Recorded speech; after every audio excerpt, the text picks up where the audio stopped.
கேள்வி நேரம் நிகழ்ச்சிக்காக உங்கள் அனைவரையும் அன்போடு வரவேற்கின்றேன். இன்றைய கேள்வி நேரம் நிகழ்ச்சியில் நம்ம என்ன தலைப்பில் வாதிக்க போகிறோம் என்பதை ஒரு படத்தொகுப்பை பார்த்த பிறகு நம்ம பயணிக்கலாம்.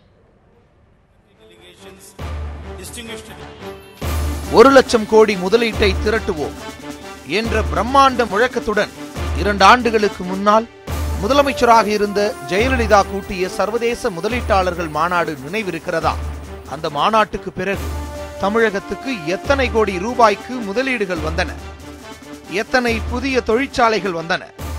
எத்தனை தொழிற்சாலைகள் அதிருப்தி காரணமாக இங்கிருந்து வெளியே சென்றன என்பது பற்றியெல்லாம் சர்ச்சைகளும் விவாதங்களும் நடந்தது நினைவிருக்கிறதா? இப்போது அதை நினைவூட்ட வேண்டிய தருணம் வந்திருக்கிறது. அதற்கு காரணம் தொழில் தொடங்க ஏதுவாக இருக்கும் மாநிலங்கள் என்று நிதி ஆயோக் அமைப்பு வெளியிட்டிருக்கும் பட்டியல். அந்த பட்டியலில் தமிழகம் கடைசி வரிசையில் இடம்பெற்றிருக்கிறது. இந்த செய்தி தமிழக சட்டமன்றத்தில் அனலை கிளப்பி வாத பிரதிவாதங்களுக்கு வழியமைத்து கொடுத்துள்ளது. இந்த இடத்தில் 2 முக்கியமான கேள்விகள் எழுகின்றன. தொழில் முதலீடுகளை ஈர்க்கும் அளவுக்கான சூழல் தமிழகத்தில் இல்லையா, அல்லது முதலீட்டை தமிழகத்தின் பக்கம் கொண்டு வருவதற்கான அரசியல் தலைமை இல்லையா என்ற கேள்விகள் முதன்மை பெறுகின்றன. இந்த இரண்டையும் தாண்டி தொழில் முதலீடு என்பது வெறுமனே தொழில் வளர்ச்சி சார்ந்த விஷயம் அல்ல. தமிழக இளைஞர்களின் வேலை வாய்ப்பு எதிர்காலம் சார்ந்ததும் கூட என்பது கூடுதல் கவனம் பெறுகிறது. இதுவே இன்றைய கேள்வி நேரத்துக்கான களத்தையும் 5 அழுத்தமான கேள்விகளையும் எழுப்புகிறது. தொழில் முதலீடுகளை ஈர்ப்பதில் மெத்தனம் காட்டுகிறதா தமிழக அரசு? முதலீடுகள் வராமல் இருப்பதற்கு காரணம் அரசியல் தலைமையில் இருக்கும் குழப்பமா? தமிழகத்தில் மனித வளமும் கட்டமைப்பும் சிறப்பாக உள்ளதென நிதி ஆயோக் சொல்வதன் பொருள் என்ன? தொழில் தொடங்குவதில் லஞ்ச ஊழல் தடைக்கல்லாக நிற்கிறதா? நிதி ஆயோக் தகவல்களை பெரிதுபடுத்தி முதலீட்டாளர்களை அச்சுறுத்துகின்றனவா எதிர்க்கட்சிகள்? இன்னும் பல கேள்விகளோடு இன்றைய கேள்வி நேரம் பயணிக்கிறது.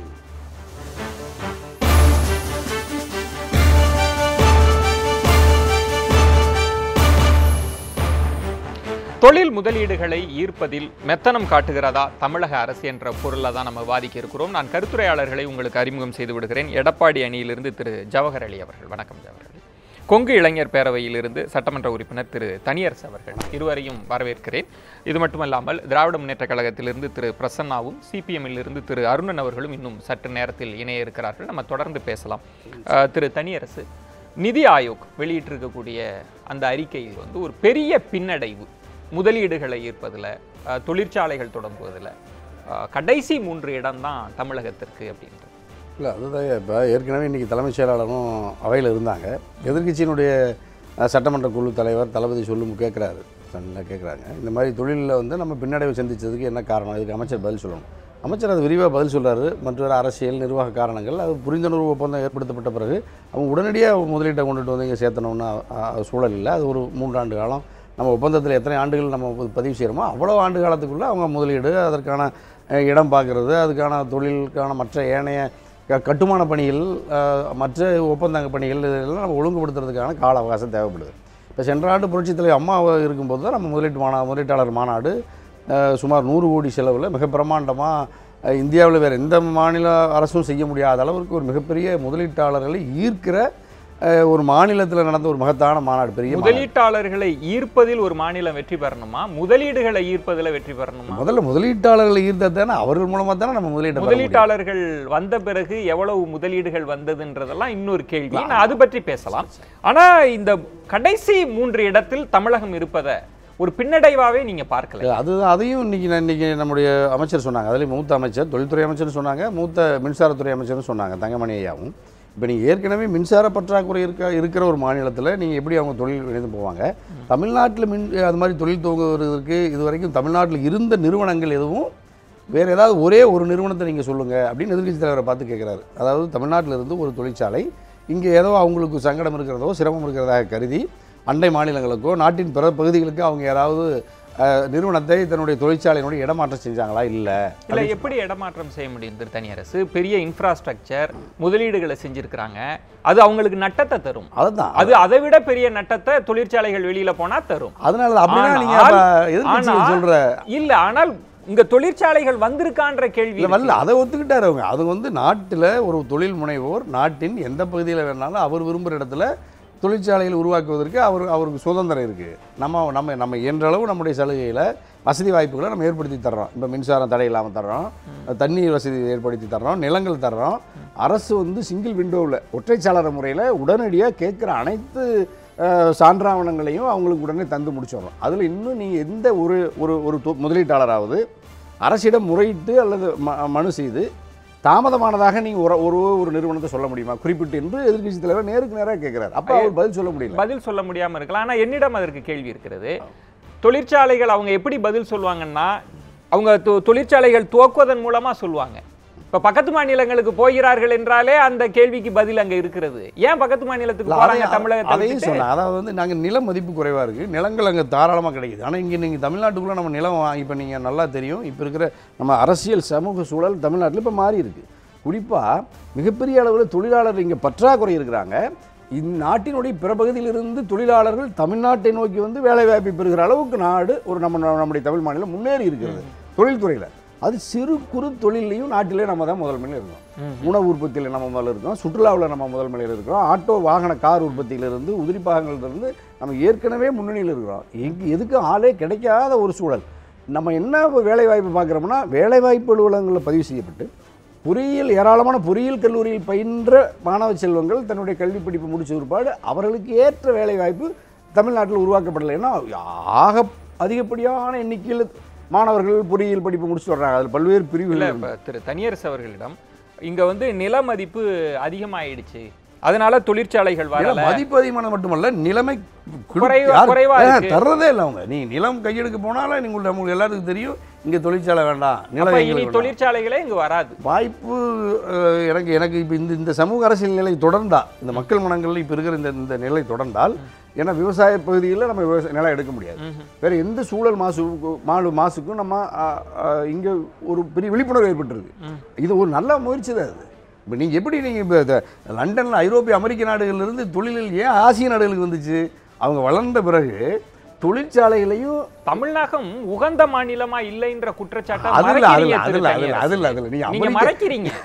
இல்ல அமெரிக்க ஐரோப்பிய நாடுகளுக்கு இணையாக ஒரு சர்வதேச பொருளாதாரத்தை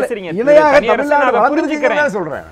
ஏன் தமிழகம் புறக்கணிக்கப்படுது? இவ்வளவு வளர்ந்த மாநிலம், மனித வளம், கல்வி செல்வம் இருக்கக்கூடிய ஒரு மாநிலத்தை விட்டுட்டு பக்கத்து மாநிலத்துக்கு போறாங்கன்றதுதான் ஒரு கேள்வி. நிலம் தான், வேற ஒன்றும். நீங்கள் அரசியல் பொறுத்த வரைக்கும், நிர்வாகத்தை பொறுத்த அரசு நிர்வாகம், புரட்சித் தலைவர் அம்மாவுடைய நிர்வாகம், குறிப்பாக நம்முடைய எடப்பாடி பழனிசாமியோட நிர்வாகத்தை பொறுத்த வரைக்கும் நீங்கள் எந்த நிமிடத்தில் வேணாலும், இப்போ நீங்கள் மிகச்சிறந்த ஒரு ஊடகவியலாளர், ஒரு மிகச்சிறந்த சேனல் இருக்கும், நீங்கள் கூட சொல்லுங்கள், ஒரே ஒரு தொழில் முனைவர் ஏதாவது ஒரு தாமதம் ஒரு நிமிடம் எந்தாவது அமைச்சர் பெருமகனாரோ முதல்வரையோ சந்திக்கிறதுலையோ அதிகாரிகளில் ஏதாவது அவர்களுக்கு தேவையான உதவியை அரசு தாமதிக்குதுன்னா ஒரு நிமிஷத்தில் இப்போ கூட நம்ம பண்ணிட முடியும். ஏன்னா அவ்வளவு வேகமாக முதல்வரை நம்ம 24 மணி நேரம் எப்போ வேணாலும் சந்திக்கலாம் முதல்வரை. ஆனால் தெலுங்கானா முதலமைச்சரை போய் சந்திக்கிறாங்கன்னா நில மதிப்பை மட்டும் கிடைக்கிறது இல்லை, மதிப்பும் கூட கூடுதல. வெறும் நீங்கள் நிலம் கிடைக்கல, ரூபாய்க்கும் வெறும் 10,000 ரூபாய்க்கு ஏக்கர் கிடைக்கிறதா இன்னைக்கு அமைச்சர் சட்டமன்ற பேரவையிலேயே எதிர்க்கட்சி தலைவர் சொல்றாரு. அப்போ நிலம் தானே இதுக்கு மிக முக்கியமான. பிறகு எதற்கு முதலீட்டாளர் மாநாடு சென்ற ஆண்டு போட்டீங்க? இல்ல அது நிலமே இல்ல, நில மதிப்பு உயர்வு, எந்த முதலீட்டாளர்கள் வந்து என்ன தொழிற்சாலைகளை எங்கு கட்ட முடியும்? அது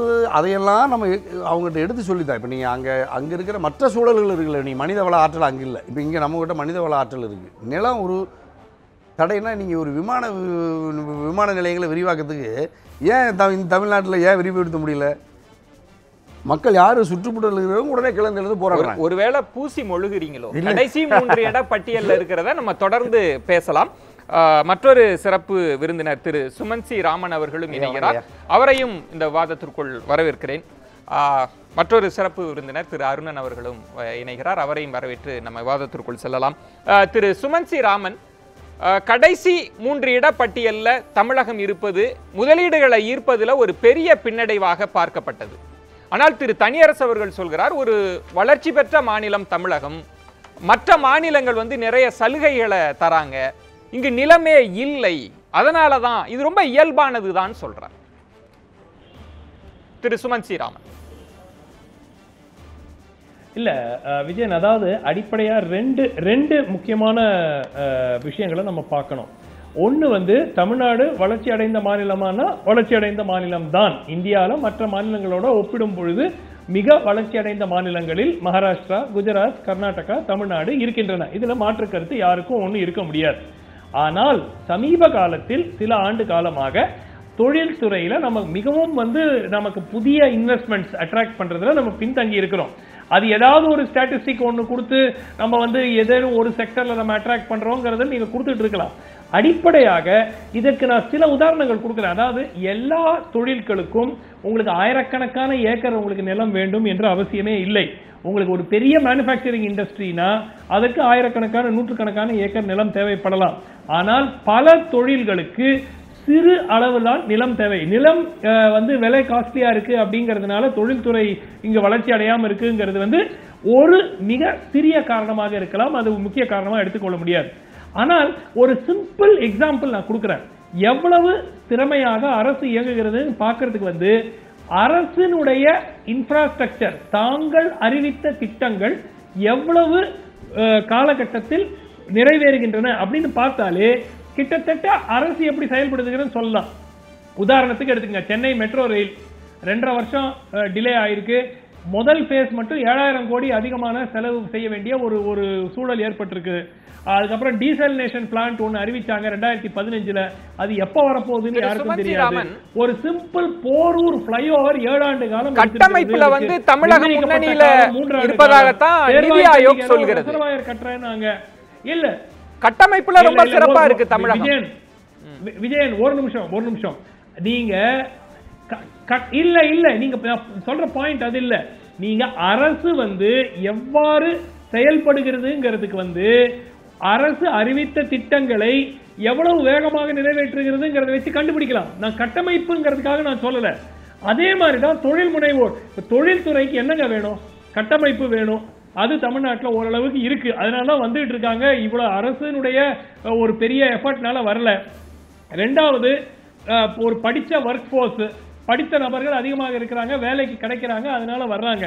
ஆனால் உங்களுக்கு கிளியரன்ஸ் கிடைக்குதா, ஊழல் இருக்கிறதா அப்படின்னு பார்த்தா ரெண்டு மிகப்பெரிய கேள்விக்குறி. இல்ல, இந்த தனியரசு அவர்கள் என்ன சொல்கிறார்னா, இன்னைக்கு சட்டமன்றத்திலேயே திரு சுமன் சி ராமன் நேரடியாக அது துறை சார்ந்த அமைச்சர் கேட்கிறார் எதிர்க்கட்சி தலைவர்கிட்ட, எந்த நிறுவனத்துக்கிட்ட நாங்க ஊழல் கமிஷன் கேட்டோம், எந்த இடத்துல தாமதப்படுத்தினோம், நீங்க சுட்டி காட்டுங்கன்னு கேட்டிருக்கிறார். எதிர்க்கட்சி தலைவர்கிட்ட கேட்கிறார் அமைச்சர். எதிர்க்கட்சி தலைவர் பதில் சொல்லல. ஏதாவது யாருமே அடிப்படை ஆதாரங்கள் இல்லாமல் குற்றச்சாட்டை வைக்கிறோமோ? இல்ல, ஒரு நிமிஷம். நாட்டுக்கு வர்ற புதிய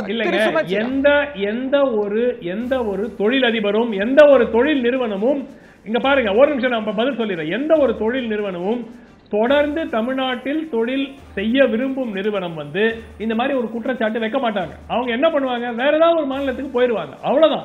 அது அவங்களுக்கு இந்த குற்றச்சாட்டை வச்சு கோர்ட்ல கேஸ போட்டு வாதாடிட்டு இருக்கிறதுல அவங்களுக்கு இன்ட்ரெஸ்ட் கிடையாது. பேசுவோம் திரு ஜவஹர் அலி.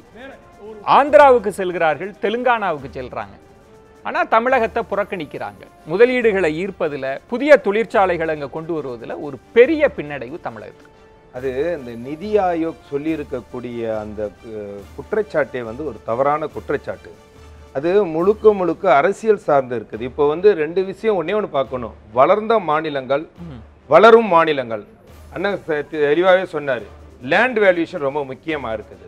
அந்த நிலையில் இப்போ இந்த குற்றச்சாட்டு அவர்கள் ஒரு புள்ளி விவரம் கொடுக்குற புள்ளி விவரமே ஒரு தவறான புள்ளி விவரம். எப்படின்னா, நிறைய தொழிற்சாலைகள் மத்திய அரசாங்கத்தினுடைய தொழில் கொள்கை மற்றும் மேம்பாட்டு அந்த கழகத்தில் பதிவு செய்யாமையே நேரடியாக தமிழகத்திற்கு பதிவு செய்து கான்ட்ராக்ட் ஒப்பந்தம் போட்டிருக்காங்க.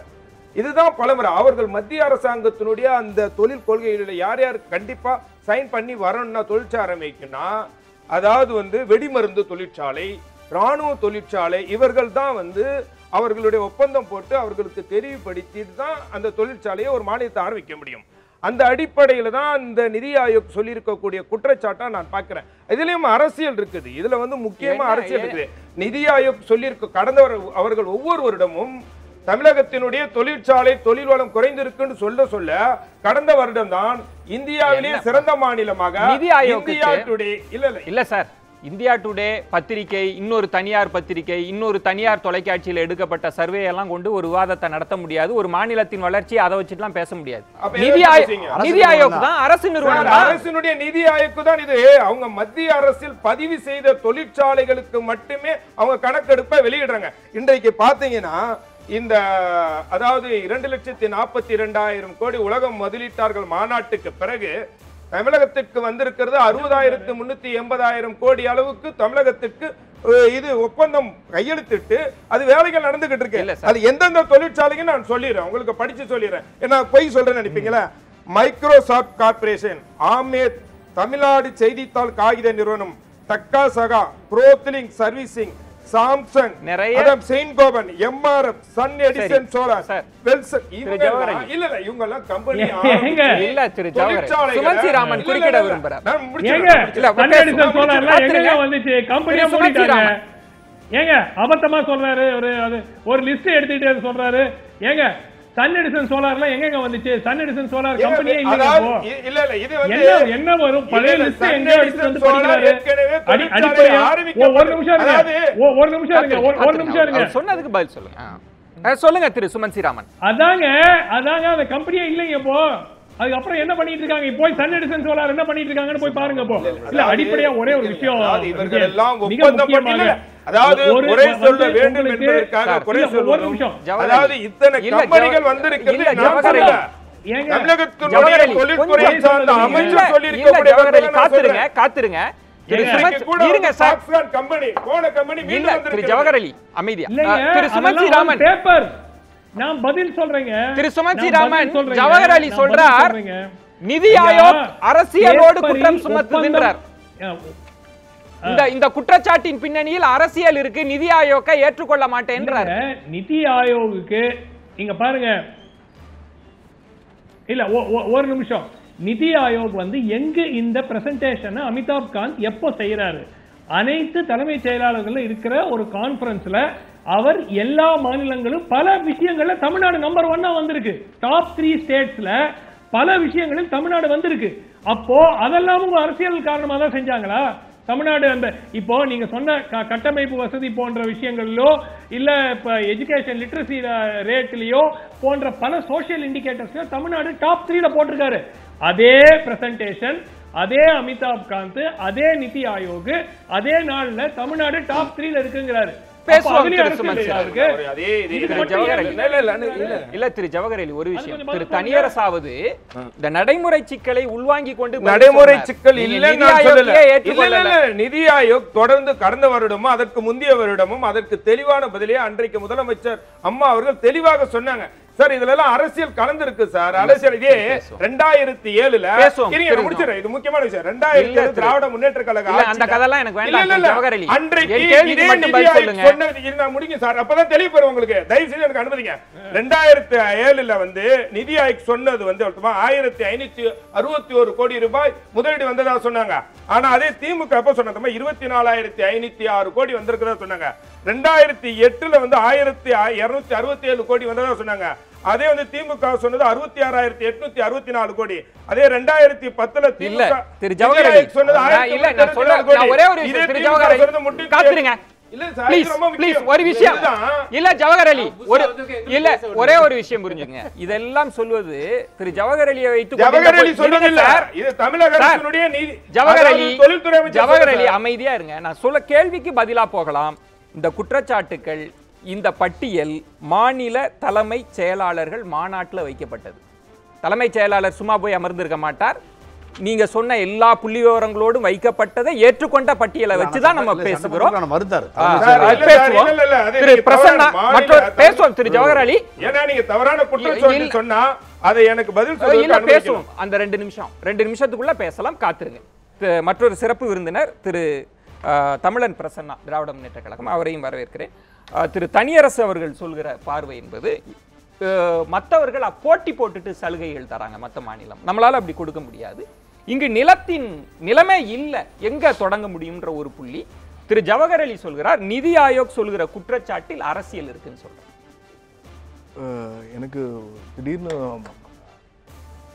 மரியாதைக்குரிய அதிமுகவின் ஜவஹர் அலி சகோதரர் சொன்னாரு, 2007 நிதி ஆயோக் வந்து ஏதோ தகவல் சொன்னுச்சுங்க. நிதி ஆயோக் 2007 எங்க மத்திய அரசினுடைய தொழில் ஒரு நிமிஷம் நீங்க பேசிட்டு இருந்தீங்க, நான் நீங்க உங்க டர்ன் வரும்போது திருத்துங்க, என் டர்ன்ல நீங்க என்னை திருத்தாதீங்க. பேசலாம். 2007 நிதி ஆயோக் எங்க இருந்துச்சுன்னு முதல்ல அவர் விளக்கணும். ஒண்ணு. ரெண்டாவது, ஒரு பெரிய பட்டியலை வச்சார். சுமன் ஸ்ரீராமன் அதிர்ந்து போனார். அதை விட நான் வர வழியில அதிர்ந்து போயிட்டேன். ஏதோ 60,000 கோடிக்கு வந்துருச்சு பட்டியல் போட்டுக்கிட்டே போனாரு. இதுல ஒரே ஒரு அவர் சொன்ன அந்த பட்டியல்ல செயின்கோபைன் மட்டும்தான் ஜெயலலிதாவினுடைய காலகட்டங்கள்ல வந்தது. மற்ற எல்லா நிறுவனங்களுமே திராவிட முன்னேற்ற கழக ஆட்சியில் தொடங்கப்பட்டது. மீண்டும் வலியுறுத்தி சொல்லுகிறேன், நான் கொஞ்சம் ஸ்ட்ராட்டஜிக்கலா போக விரும்புறேன். இவ்வளவு வியாக்கியானமும் இவ்வளவு நாங்க தான் தமிழ்நாட்டிலேயே முதலிடம் என்று சொல்லுகிற அதிமுகவின் சார்பு நிலையினரோ அதிமுகவினரோ, நான் தொழில்துறை அமைச்சருக்கும் முதலமைச்சருக்கும் சில கேள்விகளை வைக்கிறேன். இந்த 6 ஆண்டுகள்ல இப்ப 7வது ஆண்டு வரப்போகுது. இந்த மார்ச்சோட 7வது ஆண்டு தொடங்க போகுது. நான் கேட்பது, உங்கள் நாட்டினுடைய ஜிடிபி என்ன? ஒட்டுமொத்த பொருளாதார வளர்ச்சி எவ்வளவு சதவீதம்? இவ்வளவு திராவிட முன்னேற்ற கழகம் அதை விட்டுச்சுன்னீங்கல்ல. திராவிட முன்னேற்ற கழகம் ஆட்சியிலிருந்து இறங்குகிற போது 20.19% ஜிடிபி growth ரேட் நாங்க விட்டுட்டு போனோம். அதற்கு பிறகு வந்த ஜிடிபி எவ்வளவு என்பதை அவர்கள் தெளிவுபடுத்திட்டு. ஒண்ணு. இரண்டாவது, வேலை வாய்ப்பு என்று சொல்லுகிற தொழில் முதலீடு என்று சொல்லுகிற போது 2 வாரங்களுக்கு முன்னால தமிழகத்தினுடைய ஒரு பிரபல வார இதழ் வந்து ஒரு தலையங்கம் எழுதுனுச்சு. ஊழலில் தான் முதலிடம். அதன் தலைப்பே ஊழலில் தான் முதலிடம். அந்த இதழுக்கு அவ்வளவு முக்கியத்துவம் கொடுக்க முடியுமா? ஒரு நிமிஷம். நான் வந்து ஒவ்வொருத்தர் கையில ஒரு இதழ் இருக்கலாம். சொல்லப்பட்ட செய்தி இல்ல. ஒரு நிமிஷம். இது வந்து இது நியூஸ் 7 ஒரு ஊடகம். இந்த நிகழ்வுல நடக்கிற போது அதை மேற்கோள் காட்டுவது தவறல்ல. அதுபோலதான் இதுவும் ஒரு ஊடகம். இது முக்கியமான ஊடகம். உங்களை போல ஒரு முக்கியமான அந்த ஊடகம் வந்து ஒரு கையில ஒரு இதழ் இருக்கலாம். இதழ் வச்சு நான் என்ன சொல்றேன், ஒரு நிமிஷம். தனிநபர் வருமானம் இந்த 5 வருஷத்துல 1,04,000 அமைதி திரு ஜவஹர். இது ஏன் டர்ன்?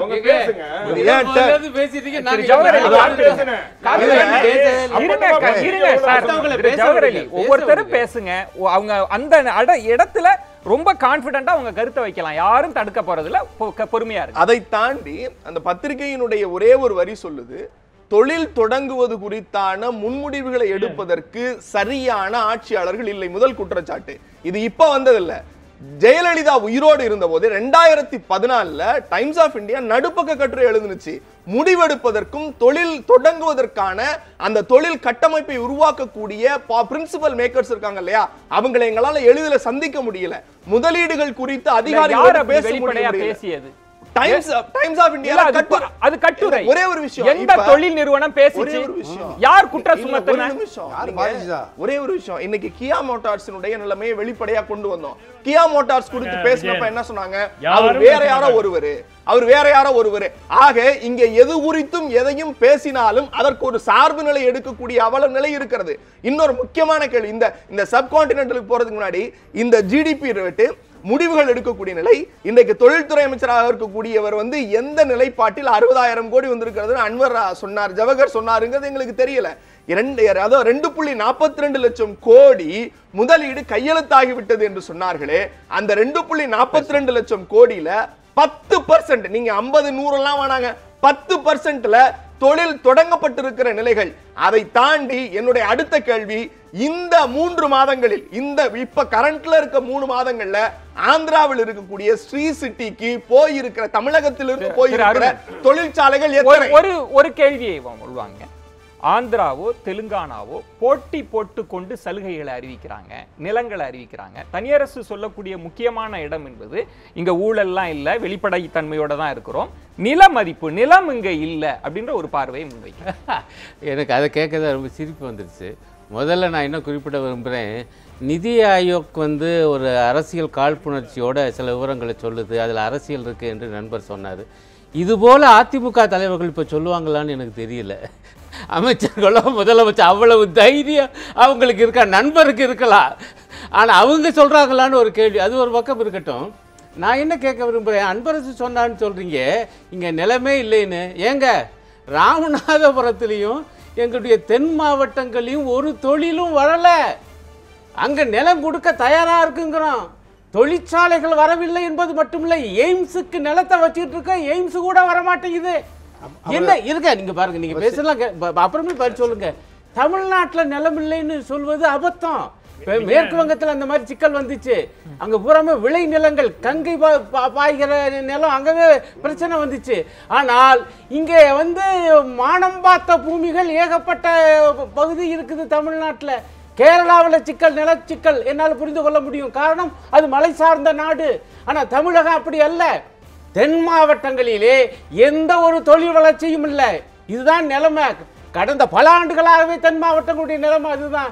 இருக்கிற தொழிற்சாலைகள் அங்க மூடப்பட்டு கிடக்கு. பல தொழிற்சாலைகள் தென் மாவட்டத்தை நோக்கி வரலன்றது ஒரு முக்கியமான காரணம். அவங்களோட கண்டிஷன்ல அது இல்ல. ஒரே ஒரு கேள்வி விஜயன், ஒரு குறுக்கீடு விரும்புறார் திரு அருண். சொல்லுங்க திரு சுமேஷ். நாங்குநேரியில ஸ்பெஷல் எக்கனாமிக் ஜோன், நாங்குநேரியில ஸ்பெஷல் எக்கனாமிக் ஜோன் என்ன ஆச்சு? எவ்வளவு நிறுவனங்கள் இன்னைக்கு அங்க இயங்கிட்டு இருக்காங்க? ஐடி பார்க் அரசே கட்டிச்சு. மண்டலம் அதைத்தான் சொல்லியிருக்கேன். நாங்குநேரிக்கு போனீங்கன்னா அந்த போர்டு மட்டும் இருக்கும். நான் மதுரை காமராசர் பல்கலைக்கழகத்துல என்ன நடந்துச்சுன்னா, அங்க ஐடி செக்டார் வருது, ஆகவே பல்கலைக்கழகத்துக்கு சொந்தமான நிலம் வேணும்னு சொல்லி அதை கொடுத்தோம். அப்படி முடிச்சிடறேன். அப்படி கொடுத்தும் கூட அங்கே ஐடி வரவில்லை. நான் இன்னொரு மிக முக்கியமான கேள்வியை எழுப்ப விரும்புகிறேன். இவங்க ரெண்டு பேரும் பதில் சொல்லட்டும். அவர் கேட்டதோட இன்றைக்கு டைம்ஸ் ஆஃப் இந்தியாவில் வந்திருக்கக்கூடிய முதல் பக்க பேனர் செய்தி என்ன தெரியுமா? சென்னை நகரம் இதர நகரங்களுடன் ஒப்பிடும் பொழுது வேலை வாய்ப்பை உருவாக்குவதில் 12% வீழ்ச்சி. மற்ற மாநகரங்களில் வளர்ச்சி விகிதம் இருக்கு, அதுல முன்ன பின்ன இருக்கு.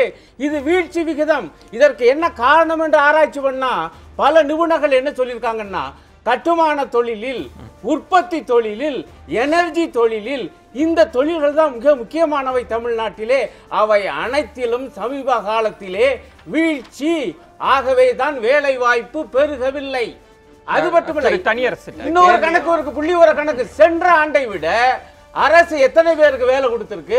சென்ற ஆண்டை விட தமிழ்நாட்டில் தனியார் துறைக்காரங்க எவ்வளவு வேலை கொடுத்திருக்காங்கன்னு பார்த்தா அதிலும் வீழ்ச்சி. தனியார் நிறைய குற்றச்சாட்டு இருக்கு. இன்னைக்கு சகோதரர் பிரசன்னா சொன்னது திமுக ஆட்சியோட ஒப்பிட்டு பார்க்கணுங்கிற கட்டாயத்தில் இருக்கும். அன்றைக்கு தனிநபர் வருமானமே 1,04,000. அதன் பிறகு இன்றைக்கு புள்ளி விவரம் 1,69,000. அதே மாதிரி வறுமை கோட்டிற்கு கீழே இருப்பவர்கள் அன்றைக்கு புள்ளி விவரம் அன்றைக்கு 18. இந்த கேள்விலாம் நான் உங்ககிட்ட கேட்கவே 11%. இந்த கேள்விலாம் உங்ககிட்ட நான் கேட்கவே நான் கேட்ட கேள்விக்கு ஜிடிபி வரட்ல எவ்வளவு சார்? இது இந்தியா உலகம் முழுக்க ஜிடிபி இந்தியா அளவுல குறைஞ்சிருக்கு சார். இங்க கேளுங்க சார், ஒரு நிமிஷம். இன்றைக்கு 7.8. ஒரு ஜவஹர் அலி, நான் கேட்ட கேள்வி புரியுதா இல்லையா? 5 வருடம் திமுக 2006ல இருந்து 2011 வரைக்கும் ஆட்சியில் இருக்கும்போது மொத்தனுடைய தொழில் முதலீடுகள் தெரியுமா? அது இருக்கட்டும். 30,000 கோடி. இப்ப கேள்வி என்னன்னா, நம்ம இருங்க சார், நான் கேள்வியை ரொம்ப ஷார்ப்பாக்கி உங்களுக்கு வைக்கிறேன். திரு அருணன் சொல்வது, நிலங்கள் எல்லாம் இருக்கிறது, எந்த தொழிற்சாலை உள்ளுக்கு வந்தது? வேலை வாய்ப்புகள், அது காஸ் அண்ட் எஃபெக்டா வேலை வாய்ப்பு இல்ல. சென்னையிலே வீழ்ச்சி இருக்குதுன்றதுக்கெல்லாம் உங்க பதில் என்ன? வரும் இந்தியாவில் இருக்கக்கூடிய மாநிலங்களில் உற்பத்தி பிரிவில் வேலை வாய்ப்பை அதிகம் கொடுக்க இரண்டாவது மாநிலம், முதல் மாநிலம் மகாராஷ்டிரா, இரண்டாவது மாநிலம் தமிழ்நாடு என்று அவார்டே கொடுத்தாங்க கடந்த வருடம். யாரு கொடுத்த? இந்தியா டுடே பத்திரிகை. அது இல்ல அப்படிங்களா? அப்ப ஆனந்த விகடன் அவரு வேலை வாய்ப்பில் தொழிலில் முதல் மாநிலமாக திரு ஜவஹர் அலி, ஒரு நிமிஷம். எப்படி இப்படி தவறான தகவல் சொல்லுவீங்க? இந்தியா டுடே குடிக்கலையா? இருக்கிறதுலயே தொழில் தொடங்குறதுல இந்தியாவுடைய 17வது இடம். ஒரு நிமிஷம், தவறான தகவல். ஸ்டேட்ஸ் ஆஃப் ஸ்டேட்ஸ்ங்கற சுமன் ஸ்ரீராமனுக்கு தெரியும். ஸ்டேட்ஸ் ஆஃப் ஸ்டேட்ஸ்ங்கற இங்கிலீஷ் எடிஷன் இந்தியா டுடேல இந்தியாவிலேயே தொழில் தொடங்குவதற்கு லாயக்கற்ற பெரிய மாநிலங்கள்ல 17வது இடம். அத விட்டுங்க. இப்ப இன்னொரு தனியார் இடம். இல்ல நான் பிரேக் பண்ண போறேன். அரசாங்கத்தின் மீது குறை சொல்ல ஜவஹர் அலி ரைட் தனியார் இந்த 6 மாதம் இல்ல திரு ஜவஹர் அலி, ஜவஹர் சார், ஒரு ஜவஹர் அலி ஒரு ஆதாரப்பூர்வமான கேள்வி. இது வந்து பேப்பர் நீங்கல்ல. இப்ப நீங்க என்ன சொன்னீங்க சார்? ஒண்ணுல சார் 2010 ஜவஹர் அலி நேரம் மேலாண்மை தான் முக்கியம் விவாதத்துல. நில மதிப்பு கூடி போயிருச்சு, அதனால நிலம் இல்ல, தொழிற்சாலை வரல அப்படின்னு ஒரு விஷயத்த சொன்னீங்க. இது இந்த ஆண்டு தாக்கல் செய்யப்பட்ட பட்ஜெட். இந்த பட்ஜெட்ல 44வது பக்கத்துல அமைச்சர் வாசிக்கிறாரு, தொழிற்சாலைகளுக்கு ஒதுக்குவதற்கென்று 3900 ஏறக்குறைய 4000 ஏக்கர் நிலம் அரசிடம் தயார் நிலையில் உள்ளது. ஒரு நிமிஷம். நீங்க சொன்ன கேள்வியை பேஸ்ல அடிக்கிறேன். நீங்க நிலம் இல்ல, நிலம் அதிகம், விலை அதிகம் சார், மற்ற மாநிலங்களோட ஒப்பிடும்போது குறைவு. அடுத்த வரியை கேளுங்க. இந்த கேள்விக்கு தான் அடுத்த வரியை கேளுங்க. வரவு செலவு திட்ட மதிப்பீடுகளில் மூலதன மானியமாகவும் குறைந்த வட்டியுடன் கூடிய நிலத்தை வழங்குவதற்கு மொத்தம் 1950 கோடி ரூபாய் ஒதுக்கி இருக்கிறோம்.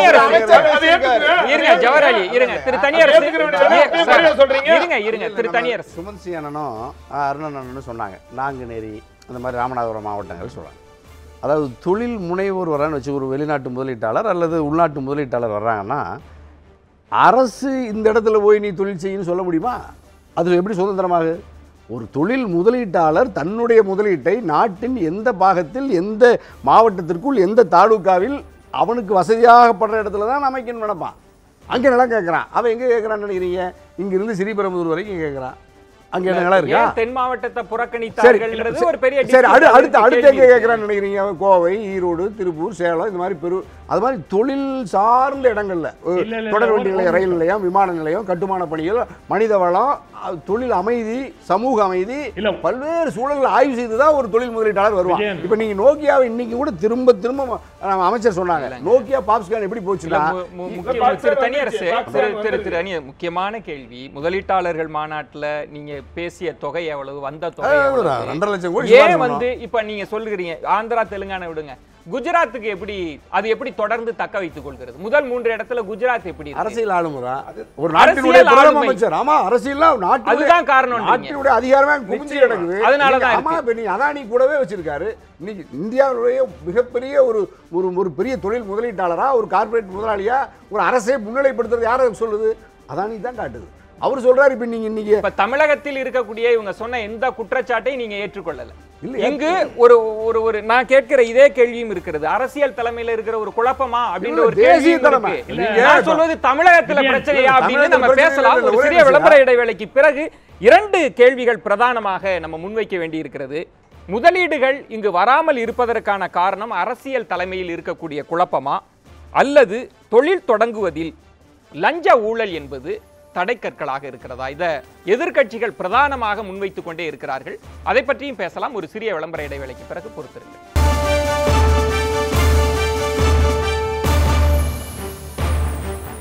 தொழில் தொடங்க தகுதியற்றதா தமிழகம் என்கிற பொருளை தான் வாதித்துக் கொண்டிருக்கிறோம். நம்ம தொடர்ந்து பேசலாம். திரு ஜவஹர் அலி அவர்களிடம், நிதி ஆயோக்கினுடைய அறிக்கையிலேயே உரிமம் பெறும் நடைமுறைகள்ன்ற ஒரு காலம் வச்சிருக்கிறாங்க. இதெல்லாம் கணக்கிட்டு தான் நம்ம கடைசி 3 இடத்துல இருக்கோம் அப்படின்னு சொல்றாங்க.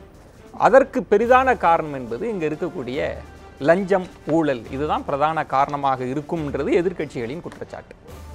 பொதுவாக அவங்க வந்து இந்த மாதிரி விஷயங்கள்லாம் ஒவ்வொரு விஷயத்துக்கு ஒரு மார்க் மாதிரி போடுவாங்க சார். இதில் எப்படி உரிமம் பெறுவது, எவ்வளோ நாளில் பெறுவது, நிலத்தினுடைய மதிப்பீடு இப்படி கணக்கெடுப்பு வைத்து தான் இது கடைசியாக 3வது இடம் என்று கொடுத்துருக்காங்க. கடந்த முறை கூட ஒவ்வொரு விஷயத்தில் விவசாயத்தில் தமிழகம் ஏன் பின்தங்கி இருக்கிறது, எப்படி வந்து எக்ஸ்போர்ட் பண்ணலை, இம்போர்ட் பண்ணல, இது மாதிரி விஷயத்தில் மார்க் போட்டு தான் பண்ணுறாங்க. ஆனால் ஒரு கடந்த 6 மாசமா வேண்டாம் ஒரு அசாதாரணமான ஒரு சூழ்நிலை ஏற்பட்டு இருக்கிறது என்பதில் மாற்று கருத்து இருக்க முடியாது. ஒரு காலத்தினுடைய கட்டாயமாக இருக்கக்கூடிய விஷயம். ஆனால் அதன் பிறகு கடந்த 4 மாசமா மாண்புமிகு முதல்வர் எடப்பாடியார் அவர்கள் ஒரு சிறப்பான செயல்பாட்டின் மூலம் வந்து மீண்டும் ஒரு பழைய நிலைக்கு கொண்டு வந்திருக்கிறாரு. எப்படி? நிச்சயமாக இன்று கூட சிஎட் கம்பெனிகள்லாம் ஆரம்பிக்கப்படுறாங்க. பாக்ஸ்கான் கம்பெனி மீண்டும் வரப்போகுது, பேச்சுவார்த்தை நடத்தியிருக்காங்க. சிஎட் கம்பெனி வந்து 5000 கோடி ரூபாய் ஆரம்பிக்கிறாங்க. கம்பெனிகளை சார் எவ்வளவு கம்பெனிகள்லாம் வந்துகிட்டு தான் சார். 6 மாசம் மெத்தனமா இருந்தாங்க, இப்ப 4 மாசம் ரொம்ப சிறப்பா வேகமான செயல்பாடுகள், அதையெல்லாம் ஈடுகட்டக்கூடிய வகையில செயல்பாடுகள் இருக்கு சார். ஒவ்வொரு திட்டங்களும் பல திட்டங்களை அறிவிச்சிருக்கிறாங்க. இல்ல அது திட்டங்கள்லாம் இல்ல, நம்ம இந்த அறிக்கையில் நின்று பேசுவோம். அறிக்கை வைத்து தான் சொல்றேன். இது வந்து பழைய கணக்கெடுப்பின்படி இருந்தா கூட அது தவறான அது அரசியல் நோக்கம் இருக்கதா என்னுடைய குற்றச்சாட்டு. இதுல என்னோட குற்றச்சாட்டு என்ன தமிழகத்துக்கு கடைசி ரேங்க் கொடுத்து என்ன செய்ய போறாங்க? அவங்க பொதுவா நீங்க பாத்தீங்கன்னா பிஜேபி ஆளக்கூடிய மாநிலங்களுக்கு அதிகமாக மார்க் கொடுக்கதும், குறிப்பா பாத்தீங்கன்னா பல வகையில் தமிழகத்தில் கீழே உள்ளவர்கள் அங்க 18%, குஜராத்ல தமிழகத்தில் வந்து 11%. ஆனால் தொடர்ந்து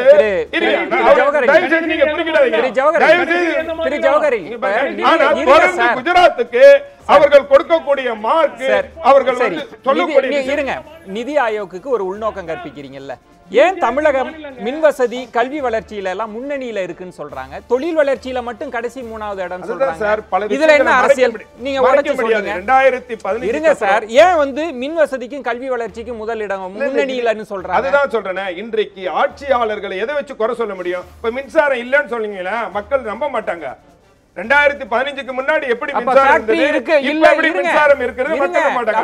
ஆனா இந்த விஷயத்துல மக்களை ஏமாற்றுவதற்கு, தொழிற்சாலையே வரலன்னு சொல்வதற்கு இதை பயன்படுத்த எப்படி மறைக்க முடியும்? கட்டடம் தொழிற்சாலை கண்ணுக்கு தெரியற கட்டடம் இருக்கிறத எப்படி மறைக்க முடியும்? நிதி ஆயோக் தொழிற்சாலைகளை படிக்க முடியும் சார். இன்றைக்கு அவர் இல்லன்னு சொல்றாங்க. எந்த ரெஃபரன்ஸ் திரு ஜவஹர் அலி, இது எந்த எதுல வந்தது சார்? இதெல்லாம் நிதி அமைச்சர், நம்ம தொழில்துறை அமைச்சர் கடந்த முறை சொல்லி இருக்கக்கூடிய குறிப்பேட்டின்படி நான் சொல்றேன். சுமன் சி ராமன் குறுக்கிட விரும்புகிறேன்.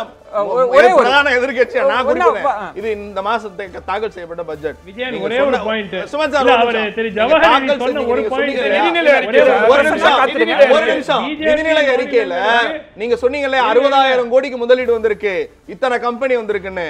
உங்க தொழில்துறை அமைச்சர் சொல்லியிருக்காரு. வந்திருக்கிற முதலீடு எவ்வளவு தெரியுமா? இந்த மாநாட்டுக்கு அப்புறம் வெறும் 714 கோடி. யார் அவர் சொல்லியிருக்கிறாரா? கொடுங்க. ஒரே ஒரு நீங்களே எழுதி வச்சுட்டு சார், அதெல்லாம் நீங்களே எங்க சார் சொல்லியிருக்கிறாரு? காட்டுங்க சார். எங்க சார்? நான் படிச்சது தாராளமா படிக்கிறேன். காஞ்சிபுரம் மாவட்டத்துல 268 ஏக்கர் நேரத்துல மொத்த முதலீடு 350 கோடி. திருவள்ளூர் மாவட்டம் பொன்னேரி வட்டத்துல 264 கோடி. காஞ்சிபுரம் மாவட்டத்தில் 130 கோடி. ஆக மொத்தம் 714 கோடிக்கு தான் இந்த ஆண்டுக்கான முதலீடு வந்திருக்கிறது.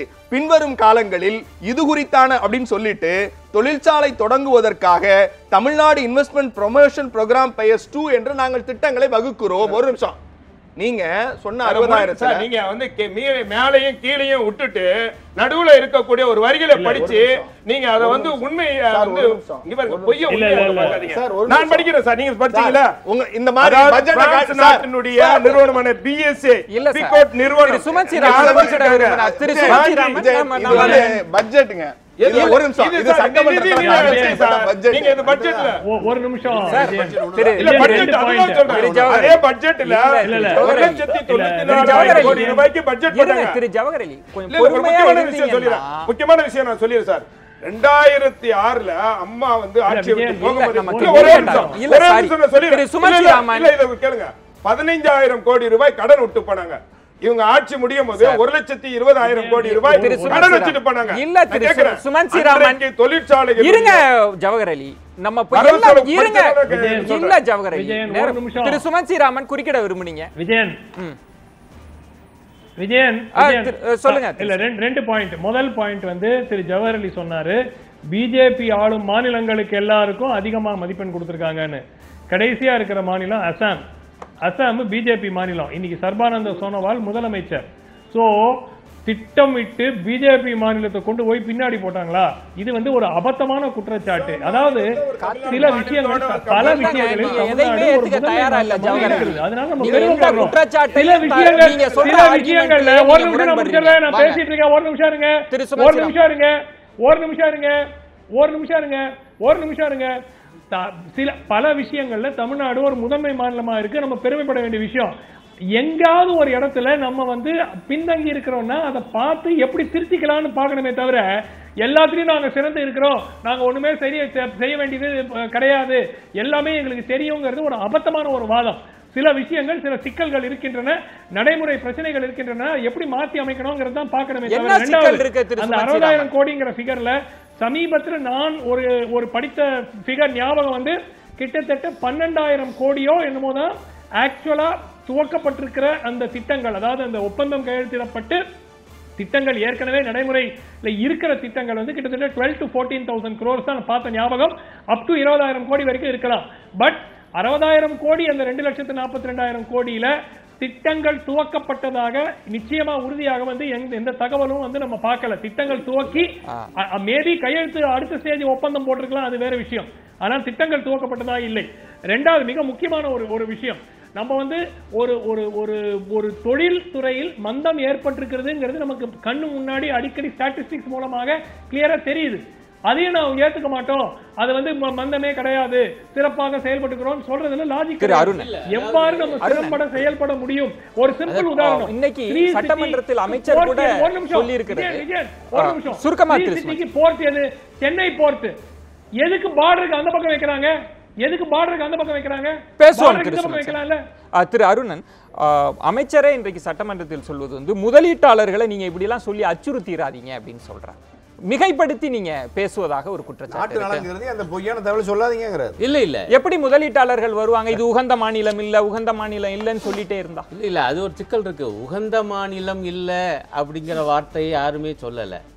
அந்த பட்டியல்கள் போடும்போது நிதி ஆயோக் போன்ற ஒரு அமைப்பு ஒரு கோடி காட்டுது, அது ஒரு குறியீடு வைக்குது, இது இப்படி இப்படி இருக்கு அப்படின்னு. இந்த விவரம் நிச்சயமாக இன்வெஸ்டர்ஸுக்கு, முதலீட்டாளர்களுக்கு போகும். இதை நீங்க வந்து மறைக்க முடியாது. ஆகவே இது வந்து ஒரு நம்ம பேசுவது காரணத்தினாலேயே முதலீட்டாளர்கள்லாம் அப்படிலாம் வந்து ஒன்றும் பயந்தும் போயிட மாட்டாங்க, அல்லது நல்லா இருக்குன்னு ஆளுங்கட்சி சொல்றதுனால ஓடி வந்துட மாட்டாங்க. நம்மளை விட அவங்களுக்கு யதார்த்தம் தெரியும், ஏன்னா பணம் போடுற ஆள் அவங்க. நான் இங்கே 2 விஷயத்தை சொல்ல விரும்புகிறேன். ஒன்று, இப்போ இந்த புள்ளி விவரங்கள் இதுக்குள்ளெல்லாம் ஒரு பக்கம் இருக்க, மத்திய அரசுக்கும் இதில் பொறுப்பு இருக்கு என்பது இன்னும் இந்த வாதத்தில் வரல. இப்போ தமிழ்நாடு நிச்சயமாக ஒரு 4 மாநிலங்கள், முதல் 4 மாநிலங்கள்ல இருக்கு. மகாராஷ்டிரா, குஜராத், கர்நாடகா, தமிழ்நாடு, அல்லது தமிழ்நாடு, கர்நாடகா, இந்த 4ம் இன்றைக்கு தொழில்துறையில் வளர்ந்த மாநிலங்கள் என்பதை யாரும் மறுக்க முடியாது. இதுக்கு புள்ளி விவரம் அந்த மேற்கோள்கள்லாம் ஒன்றும் தேவையில்லை. ஆனால் என்ன சிக்கல் என்றால், சமீப காலத்தில் மத்திய அரசினுடைய 2 செயல்பாட்டின் காரணமாக இந்த 4 மாநிலங்களிலே சிக்கல்கிறேன். ஒன்று இந்த செல்லா நோட்டு அறிவிப்பு, 2வது இந்த ஜிஎஸ்டி வரி விதிப்பு.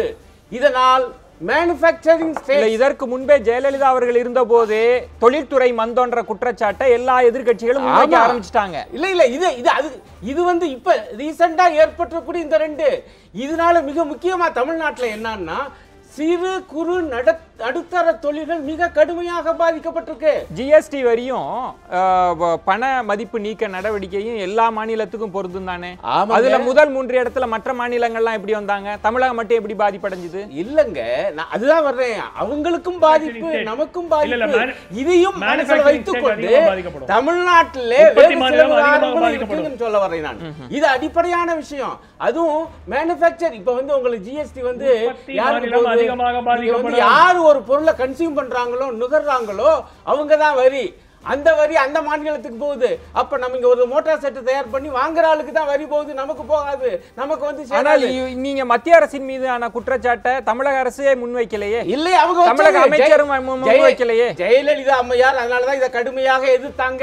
இல்ல திரு அருணன், இன்றைக்கு சட்டமன்றத்தில் பேசிய அமைச்சர் கூட இதற்கு ஒரு மத்திய அரசும் ஒரு காரணம்ன்ற வார்த்தைக்கு வரலையே. அதான் ஆரம்பத்திலே சொன்னேன். இவங்க பேசுறாங்க நிதி ஆயோக் நிலைப்பாட்டுக்கு அரசியல் இருக்குன்னு. எங்க உங்க அமைச்சரை சொல்லுங்க, உங்க முதலமைச்சரை சொல்லுங்க. இல்ல முடிச்சதேன். 2வது பாயிண்ட், மாநில அரசிலும் குறைபாடுகள், குற்றங்கள் உண்டுங்கிறேன். அந்த இடம் நான் என் கேள்வி மட்டும், அந்த இடத்தில் அரசியல் தலைமையில இருக்கிற குழப்பம்னு பார்க்கிறீங்களா, இல்ல லஞ்சம் ஊழல் கமிஷன் இருப்பதா? ரெண்டும் பார்க்கிறேன், 2 இருக்குங்கிறேன். உதாரணம் சொல்ல வர, இப்ப நண்பர் என்ன சொன்னாரு, நான் வந்து நிலம் ஒரு பிரச்சனைங்கிறீங்களே, என்னங்க தென் மாவட்டங்கள் அவ்வளவு நிலம் கிடைக்க அப்படின்னு சொன்னேன். அதுக்கு அவர் என்ன பதில் சொல்றாரு, இல்லை இல்லை இந்த நிலத்தை தான் இருங்க, அதைத்தான் விரும்புறாங்கன்னு. இதுல உள்ள சிக்கல்னா அப்படி எந்த முதலீட்டாளரும் இன்னும் சொல்லலை. நான் தயவு செஞ்சு அவர் சொல்லுங்க, நிலப்பிரச்சனையின் காரணமாகத்தான் நாங்கள் இங்கே வரவில்லை. யாராவது சொல்லியிருக்காங்களா இது வரைக்கும்? ஆனால் ஒரு பெரிய கம்பெனியினுடைய நிர்வாகி சொன்னதாக பத்திரிகையிலே செய்தி, தமிழ்நாட்டிலே முதலீடு செய்ய பார்த்தேன், ஆனால் லஞ்ச பிரச்சனை குறிக்கிட்டதாகத்தான் செய்தி. வெளிப்படையா சொல்லல, அவர் சொல்லல. தயவு செய்து முடிக்க விடுங்க. எப்படி வச்சுட்டு பேச முடியும்? யாரும் சொன்னாங்களான்னு ஒரு கேள்வி வைக்கிறீங்க. ஒருத்தர் வெளிப்படையா சொல்றாரு அப்படின்னா அவர் வெளிப்படையா வரல, பிரஸ் மீட் வைக்கல, சரி அதெல்லாம் விடுங்க. மெட்ரோ ட்ரெயினுடைய அவ்வளவு நான் என்ன சொல்ல வர்றேன், இப்படி அவர் சொன்னதாக செய்தி வந்துச்சா இல்லையா? சுமன் ஸ்ரீராமன் நல்லா சொன்னாரு, அப்படியெல்லாம் முதலீட்டாளர்கள் சட்டென்று சொல்லிவிட மாட்டாங்க. காரணம் அதுல பிரச்சனைகள் இருக்குது அவங்களுக்கு, மீண்டும் அதே ஆட்சியாளர்களை தான் வந்து பார்க்கணுங்கனால. அதையும் மீறி ஒருவர் சொன்னதாக செய்தி வந்தது என்றால், அப்படி என்றால் the tip of the iceberg, திரும்பவும் நீங்க சொன்னதாக செய்தின்னு தான் வரீங்க. நான் கவனமா சொல்றேன். நான் வந்து பொய் பேசுற ஆள் கிடையாது.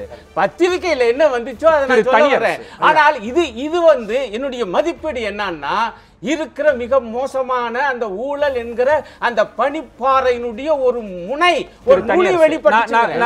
இன்னும் நேரடியான கேள்வி வாங்க. 30 விழுக்காடு இல்ல 40 விழுக்காடு கமிஷன் தொகையெல்லாம் நாங்க கொடுத்துட்டு ஒரு தொழிலை இங்க தொடங்க முடியாது, இது ஏற்ற மாநிலமே இல்லை என்று சொன்னதான் பத்திரிகைகள்ல செய்தி வருகிறது. இதை மூடி மறைத்து விட்டு நீங்க எப்படி அழைக்க முடியும்? உங்களோட டேர்ம்ஸ் அண்ட் கண்டிஷனுக்குலாம் எப்படி ஒத்துப்பாங்க? மூத்த அரசியலாளர் அண்ணா நேரடியாக இன்னைக்கு சொல்றாரு, மிக மூத்த அமைச்சர், ஒரு கண்ணியமான அமைச்சர் சொல்றார் தமிழ்நாடு சட்டமன்ற பேரவையில், எதிர்க்கட்சியினுடைய மாண்புமிகு எதிர்க்கட்சி தலைவர், சட்டமன்ற குழு தலைவர், எதிர்க்கட்சியினுடைய செயல் தலைவர் தளபதிட்டு சொல்றாரு, ஒரே ஒரு கம்பெனி, ஒரு நிர்வாகி, இந்த காரணத்திற்காக அரசின் நிர்வாகத்தால் நான் இங்கு முதலீடு செய்வதில் தாமதம் ஏற்படுகிறது அப்படின்னு ஒன்றை நீங்க குறிப்பிட்டு சொல்லுங்கன்னு சொன்னார். சட்டமன்ற எதிர்க்கட்சியினுடைய, நாட்டினுடைய எதிர்க்கட்சி தலைவர், சட்டமன்ற குழு தலைவர் திரு ஸ்டாலின் அவர்கள் பேசவே இல்லை. இல்ல அறிக்கை விட்டிருக்காரு. இல்ல அறிக்கை வருது, சட்டமன்றத்துக்குள்ள பேசுறதுதான் அதிகாரபூர்வமானது. வெளியே என்ன சட்டமன்றத்துல பேசல, சட்டமன்றத்திற்குள்ள அவரு அமைச்சருடைய அந்த கேள்விக்கு அவர் பதில் சொல்லல. ஏதாவது ஒரு நிறுவனம் இன்ன காரணத்திற்காக நான் இங்கு இவ்வளவு 1000 கோடி ரூபாய் முதலீடு செய்ய தயாரா இருந்தேன், அரசு ஒத்துழைக்கல, அமைச்சர் ஒத்துழைக்கல, லஞ்சம் கேட்டாங்க, கையூட்டு கேட்டாங்க, அல்லது தாமதித்தார்கள் அதிகாரிகள் என்றோ இல்லவே இல்லை. ஒரு இடம் அப்படின்னா நீங்க எதிர்க்கட்சி தலைவர்கள் கூடுதல் அக்கறை இருக்கு, நமக்கும் அக்கறை இருக்கு, எல்லாருக்கும் கூடுதல் அக்கறை இருக்கு. ஒரு இன்வெஸ்டர் வெளிப்படையா அப்படி பேசிட முடியுமா? அரசியலுக்குள்ள வந்து அரசியல்வாதியை போல கருத்து சொல்லுவாங்க. சரி, வெளிப்படையா சொல்ல வேண்டாம். நேரம் நீங்க எங்களை மாதிரி மற்ற சக சட்டமன்றத்துக்குள்ள சொல்லலாம், பத்திரிகையாளர்களை சந்திச்சு சொல்லலாம், நீதிமன்றத்துக்கே போலாம். இப்ப அவ்வளவு தொடர்ந்து அப்படி ஒருத்தர் சொன்னாருதான் நான் சொல்றேன். ஏதோ அரசியல் குழப்பம் எடப்பாடி அவர்களோ பன்னீர்செல்வம் இந்த குழப்பம் இல்ல, ஜெயலலிதா அவர்கள் இருந்த போதே இந்த குற்றச்சாட்டு, தொழில் இந்த செக்டர்ல ஒரு மந்த நிலை அப்படின்னு. திரு தனியரசு யாரும் வெளிப்படையா அப்படிலாம் குற்றச்சாட்டு சுமத்தாத போது நீங்க பெரிதுபடுத்துறீங்கன்னு சொல்ல மறைமுகமா கூட சொல்லல. இப்ப கூட எங்களை அனுப்பி வைங்க, நான் கூட்டிட்டு போற நேரம் முதலமைச்சர். நான் என்ன கேட்கிறேன், குற்றச்சாட்டை விட்டுருங்க, நேரடியா குற்றம் சுமத்துறோம், மறைமுகமா குற்றம் சுமத்துறோம் விட்டுருங்க. நான் அதைத்தான் நேரடியா ஜவஹர்ட்ட கேட்ட எந்த கேள்விக்குமே ஒரு பதில் சொல்ல. நீங்க அப்படி தொழில் வளர்க்கிறது என்று சொன்னால் அந்த தொழில் வளர்ச்சிக்கான அடையாளங்கள் என்ன? ஒட்டுமொத்த பொருளாதார வளர்ச்சி இந்த நாட்டிலே எவ்வளவு இருக்கிறது மற்ற மாநிலங்களோடு ஒப்பிடுகிற போது? Metro rail production company, Cadbury's, Kellogg's, இசுசுசுகி, Ford extension, Hyundai fourth extension, இந்த 6 கம்பெனி இந்த 2 மாசத்துல இங்கே தொழில் தொடங்குவதாக சொன்ன நிறுவனங்கள், தமிழகத்தில் தொழில் தொடங்குவதாக சொன்ன நிறுவனங்கள் இங்கிருந்து வேறு மாநிலங்களுக்கு போயிருக்கு. அதுக்கு அரசியல் ஸ்திரமற்ற தன்மை காரணம்னு நினைக்கிறீங்களா? இல்ல, இதே நம்ம தமிழகத்தை பொறுத்தவரை, தமிழகத்தை பொறுத்த அதுல பதிவு பண்ணிருக்காரு சட்டமன்றத்துல, தமிழகத்தை பொறுத்தவரை ஒரு தொழிலாளர்களோ அல்லது இடமோ போக்குவரத்தோ, கடல் சார், வான் சார் அல்லது சாலை மார்க்கமான எல்லாவற்றுக்கும் ஒரு சிறந்த மாநிலம் இது. யார் ஆட்சியாக இருந்தாலும் இது ஒரு சிறந்த மாநிலம், தொழில் தொடங்குவதற்கு ஏற்ற உகந்த மாநிலம். அந்த மாநிலத்தில் இந்த தொழிற்சாலைகள் வெளிப்போகிற போது நாம் இதற்கான கேள்வி என்ன சொல்றோம்? நீங்க எல்லாம் பேசுறீங்க, இங்க பொருளாதார வளர்ச்சி எவ்வளவு? அப்படி தொழில் முதலீடுகள் வந்திருந்தால் மாநிலத்தினுடைய வருமானம் உயர்ந்திருக்க வேண்டும், தொழில் வளம் பெருகி இருக்க வேண்டும், வேலை வாய்ப்பு பெருகி இருக்க வேண்டும். இந்த நிதிநிலை அறிக்கை நிதிநிலை அறிக்கை தான் ஒரு மாநிலத்தினுடைய இதய கண்ணாடி. அதையே அவர் மறுக்கிறார். அவர் சொல்றாரு, இங்க கேட்டுங்க, அதாவது தொழில் முதலீடுகள் குறித்து தொழில் துவங்குவதற்கு தேவையான அனைத்து அனுமதிகளையும் பெற்று வழங்குவதற்கு சிங்கிள் விண்டோ சிஸ்டம் என்று ஒன்று விரைவில் அமைக்கப்படும். எது எது விரைவில் அமைக்கப்படும். இது எப்ப தெரியுமா சொன்னாங்க? 2023 அறிமுக விழா 12-13 அம்மையார் ஜெயலலிதா இப்படி ஒரு புத்தகத்தை தூக்கி பிடிச்சுக்கிட்டு, இன்னும் ஒரே மாதங்களில் தொழில் தொடங்குவதற்கு சிங்கிள் விண்டோ சிஸ்டம் அமைக்கப்படும், அதற்கென்று தனி அதிகாரி அமைக்கப்படுவார்னு சொல்லி அம்மையார் ஜெயலலிதாவும் போயிட்டாங்க. அதுக்கப்புறம் இவங்க 2 முதலமைச்சர் மாறிட்டாங்க. அவர்கள் சொல்லுகிற ஆதாரத்திலிருந்து சொல்லுகிறேன். அதை போல கண்ட்ரோலர் அண்ட் ஆடிட்டருடைய ஜெனரல்ல இங்க இருக்கிற தொழில் ஸ்ட்ராட்டஜி என்ன அப்படின்னு பாக்குற போது பேசிக் இன்ஃப்ராஸ்ட்ரக்சர்ல இந்த அரசு கவனம் செலுத்தல. நான் மீண்டும்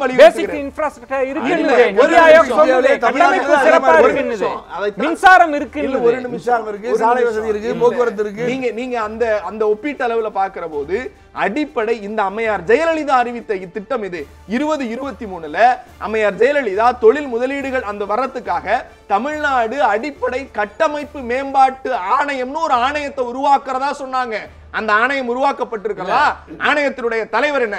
அந்த ஆண்டு 13-14 1000 கோடி ரூபாய், 14-15 2000 கோடி ரூபாய் ஒதுக்கப்பட்டு 3000 கோடியும் செலவு செய்யப்படாமல் திருப்பி எடுக்கப்பட்டதுன்னு சிஏஜி அறிக்கை சொல்லுது. என்ன பதில்? இந்த உள்கட்டமைப்பு வசதியை பொறுத்த வரலையும் குறிப்பிட்ட பகுதி நிலத்தை தான் கேட்கறாங்க இந்த முதலீட்டாளர்கள், தெற்க போக மாட்டேங்கிறாங்க என்பது போல சொல்றாங்க. அதோடைய அர்த்தம் என்ன? உள்கட்டமைப்பு பிற மாநிலங்கள், நீங்க இந்தி பேசுகிற மாநிலங்களுடன் ஒப்பிடும் பொழுது தமிழ்நாடு பரவாயில்லை. ஆனால் தமிழ்நாட்டுக்குள்ளேயே இந்த இல்ல கேளுங்க, இதான் உள்ள நிலைமை. மாவட்டம் வட மாவட்டம், சென்னை மேற்கு போல மேற்கு மாவட்டங்கள் போல தென் மாவட்டங்களில் உள்கட்டமைப்பு வசதி இன்னும் இல்ல. சுமதிராமன், நிறைவாக உங்களிடம் நான் கேட்பது ஜெயலலிதா அவர்கள் முதலமைச்சராக இருந்த போது, திரு சுமதிராமன் என் கேள்வியை உள்வாங்கிட்டு இதுக்கு பதில் சொல்லுங்க. ஜெயலலிதா அவர்கள் முதல்வராக இருந்த போது எளிதில் அணுகக்கூடிய முதல்வராக இவர் இல்லை என்ற ஒரு குற்றச்சாட்டை எதிர்க்கட்சிகள் பிரதானமாக வைத்தாங்க. ஆனா இன்றைக்கு எடப்பாடி பழனிசாமி அவர்கள் நான் எளிதில் அணுகக்கூடியவராக இருக்கிறேன்னு சொல்றார். எல்லா வளமும் இருக்கக்கூடிய தமிழகத்தில் ஏன் இதுல ஒரு மந்த நிலை ஏற்பட்டது? ஒருவேளை மற்ற மாநிலங்கள் நம்மை காட்டிலும் சலுகைகளை அதிகமாக கொடுக்கறாங்கன்னு புரிஞ்சுக்கிறதா? என்ன சிக்கல் இங்க இருக்கு?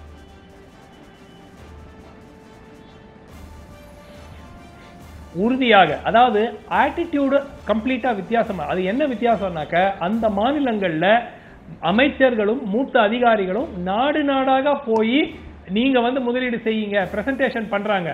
ஒரு உதாரணத்துக்கு தெலுங்கானா எடுத்துக்கங்க. சந்திரசேகர ராவ் முதலமைச்சருடைய மகன் KT ராமராவ் அமெரிக்கா போறாரு, ஐரோப்பிய நாடுகளுக்கு போறாரு, ஒவ்வொரு நாட்டிலையும் பிரசன்டேஷன் பண்றாரு. நாங்க இந்த சலுகை கொடுக்குறோம், இதை கொடுக்குறோம், நீங்க வாங்க தெலுங்கானா. தெலுங்கானா பத்தி ஒரு பாசிட்டிவ் இமேஜ். ஆந்திரா எடுத்துக்கிட்டீங்கன்னா இப்ப சந்திரபாபு நாயுடு அமைச்சரவையில் இருக்கிற மூத்த அமைச்சர், இப்ப அவர் மகனே வந்துட்டார் லோகேஷ், அவர் ஊரூரா போறாரு. ஒவ்வொரு, அதாவது முன்பு இருந்த காலகட்டம் மாறிடுச்சு. அரசாங்கம் எல்லாமே அரசாங்கம் தான், எல்லாரும் தொழிலதிபர்கள்லாம் அரசாங்கத்துக்கிட்ட கெஞ்சுவாங்க. அந்த நிலைமை மாறிடுச்சு. இன்னைக்கு ப்ரோஆக்டிவா அமைச்சர்களும் மூத்த அதிகாரிகளும் இந்த உலக முதலீட்டாளர் மாநாடுக்கு முன்னாடி ஒரு அபிஷியல்ஸ் டீம் சில சிங்கப்பூர் போன்ற நாடுகளுக்கு போனாங்க. ஆனால் தொடர்ந்து வருடம் முழுவதும் தமிழ்நாட்டில் ஏன் நீங்க இன்வெஸ்ட் பண்ணணும் அப்படிங்கறத மக்களுக்கு, உலகத்துல பல நாடுகளில் இருக்கிற மக்களுக்கு எடுத்து சொல்லும் வகையில நம்ம போகணும். நம்ம உட்கார்ந்துட்டு அவங்க எல்லாம் வருவாங்க, வந்தாங்கன்னா நம்ம பார்ப்போம் அப்படின்னு உட்கார்ந்து இருக்கிற காலம் போய் மாறிவிட்டது. அந்த காலம் இது ஜெயலலிதா அவர்கள் முதலமைச்சராக இருந்த போதே ஒரு பிரச்சனை. இப்போ நிதி ஆயோக்க விட்டுருங்க, முதலீட்டாளர்கள் மாநாட்டுல வந்த தொகை அன்னைக்கு நீங்க ஒண்ணு அனௌன்ஸ் பண்ணீங்க, அதை பத்தி 110 விதியின் கீழ் நீங்க அறிவிப்பு வெளியிடணும், ஒரு வெள்ளை அறிக்கை வெளியிடணும்னா அதுக்கு இதுவரைக்கும் பதில் கிடையாது. உங்க உண்மையில் தமிழகத்திற்கு அந்த ஆர்வம் இருக்கா? முதலீடுகளை ஈர்க்கணும்ன்ற ஆர்வம் இருக்கான்றேன். ஏன்னா திரு அன்புமணி ராமதாஸ் சொல்கிறார், அவங்க முதலீடை ஈர்ப்பதற்கு தான் அவங்களுடைய ஆர்வம் இருக்குன்னு சொல்றாங்க. இல்லை அதாவது எதிர்க்கட்சிகள் அப்படி சொல்றதுக்கு கருத்து உரிமை இருக்கு, அது உண்மை, அதுல உண்மை இல்லை, அதை மறுக்கிறேன். இல்லை, நான் இப்படி வருகிறேனே, இப்ப திரு சுமன் சி ராமன் அவர்கள் கேட்ட கேள்வியை நான் கேட்கிறேன். முதலீடுகளை ஈர்ப்பதில், புதிய தொழிற்சாலைகளை கொண்டு வருவதில் இந்த அரசு எப்படி செயல்படுது? பக்கத்துல தெலுங்கானாவை அண்ணா சொன்னாரு, அது தெலுங்கானாவில் சந்திரசேகர ராவோட முதல்வரோட மகனே நாடுகளுக்கு போய் முதலீட்டாளர்கள் ஈர்க்கிறார். அதே மாதிரி ஆந்திராவில் சந்திரபாபு நாயுடு என்ன செய்யறாங்கன்னு சொல்றாங்க. அதுல எல்லாம் மாற்று கருத்து இல்லை. ஒவ்வொரு மாநிலமும் தன்னுடைய மாநிலத்தில் முதலீட்டுகளை ஈர்த்தா வேலை வாய்ப்பை பெருக்கலாம், கட்டமைப்பு வளர்ச்சிக்கலாம். தமிழகம் ஏற்கனவே நம்ம வளர்ந்த நிலையில அரசியல் இது இந்த அரசியல் ஸ்திரத்தன்மையை நம்ம ஒத்துக்கிறோம். இப்ப நம்ம ஒரு 6 மாசமா இருந்த நிலைமை சரியில்லை. இந்த சூழ்நிலையை நம்ம யதார்த்தத்தில் நம்ம யாரும் மறுக்கல. அது இந்த சூழ்நிலையில நீங்க எந்த அணி நாடுகளுக்கு போய் நம்ம அதை எப்படி யார் உருவாக்குறாங்கன்னு பாருங்க. அது மத்திய அரசாங்கமே உருவாக்குது. இப்போ நம்ம மத்திய அரசு பேரரசுக்குள்ள தான் நம்ம இருக்கிறோம். மத்திய பேரரசே மாநிலத்தில் ஒரு அமைதியான அரசியல் சூழல், சமூக சூழல், தொழில் சூழல், சட்டம் ஒழுங்கு இதையெல்லாம் ஒத்து அனுமதிக்கிற சூழ்நிலை இல்லாம அதை திட்டமிட்டு அது வேறொரு வகையில் திசை திருப்புகிறது. இதன் மூலமா கூட முதலீட்டாளர்கள் வர தாமதிக்கிறாங்க.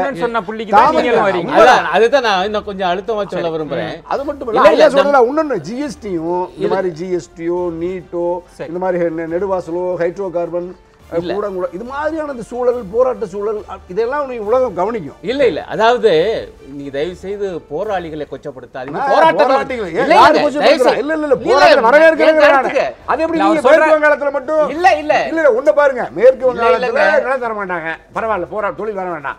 கேரளாவுல வர வேண்டாம் இடதுசாரிகள். வேண்டாங்கிற நானு தொழிலே வேண்டாம்னு கூட சொல்றேன் நானு. ஏங்க அர்த்தம்லாம் பேசாதீங்க. நான் என்ன சொல்றேன், அங்க உள்ள நில பிரச்சனை இங்க உள்ள நில பிரச்சனை ஒப்பிட்டு காண்பிச்சேன். ஆனால் போராட்டங்களை கண்டு பயந்து போய் முதலீட்டாளர்கள் வரவில்லை என்பது போல தயவு செய்து கொச்சப்படுத்தாதீங்க போராளிகளை என்பதை தயவு முடிச்சிடறேன்.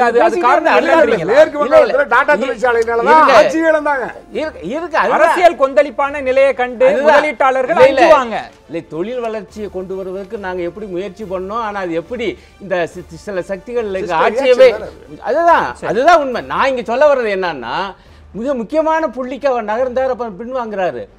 இங்கே அரசியல் ஸ்திரத்தன்மை இல்லைன்னு சொன்னார். அரசியல் ஸ்திரத்தன்மை இல்லாத காரணத்தினால்தான் முதலீடுகள் வரலைங்கிறாரு. ஸ்திரத்தன்மையை இல்லாமல் செய்தது என்பது பாஜக மத்திய அரசு என்று வெளிப்படையா இவர் சொல்றாரு. இது போல அதிமுக தலைமை, அதிமுக அரசு தலைமை சொல்லும் அந்த பிரதிநிதிகளும் இங்க இல்ல. நான் சொன்ன நிலைமை பாரியா, நீங்க இந்த ஒரு மாசத்துல நான் சொன்ன அந்த மாதிரியான அரசியல் திறமை மாறி இருக்கு.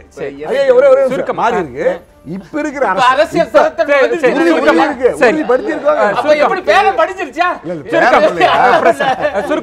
என்னமோ ஜெயலலிதா இருந்த வரைக்கும் தொழில்துறை ஆஹோ ஓஹோன்னு ஜிடிபி எல்லாம் கூடி தமிழ்நாடே கொண்டாடிக்கிட்டு இருந்த மாதிரியும், ஜெயலலிதா மறைவுக்கு பிறகு தலைவர் சிறத்தன்மை ஆகி போச்சு அதனால வரல.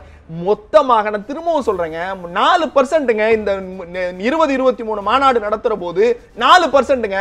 இன்னைக்கு அதிகபட்சம் ஒரு 8%, 9% கூட வளரல. 6.4% தான் தமிழ்நாடு இருக்கு. ஒரே ஒரு உதாரணம்யா, இப்ப ஆந்திராவுக்கு மொத்தமா நான் சொல்றேன், தெலுங்கானாவுக்கு ஆந்திராவுக்கும் தொழில் எல்லாம் போகுதுன்னு சொல்றாங்க. தெலுங்கானா ஆந்திராவில இருந்து, தெலுங்கானாவில இருந்து, ஒரிசாவில இருந்து, பீகார்ல இருந்து, நாட்டின் பல பகுதியில் காஷ்மீர்ல இருந்து கூட வந்து தமிழ்நாட்டுல தான் வேலை வாய்ப்பு லட்சக்கணக்கான இளைஞர்கள் பெறுகிறாங்க.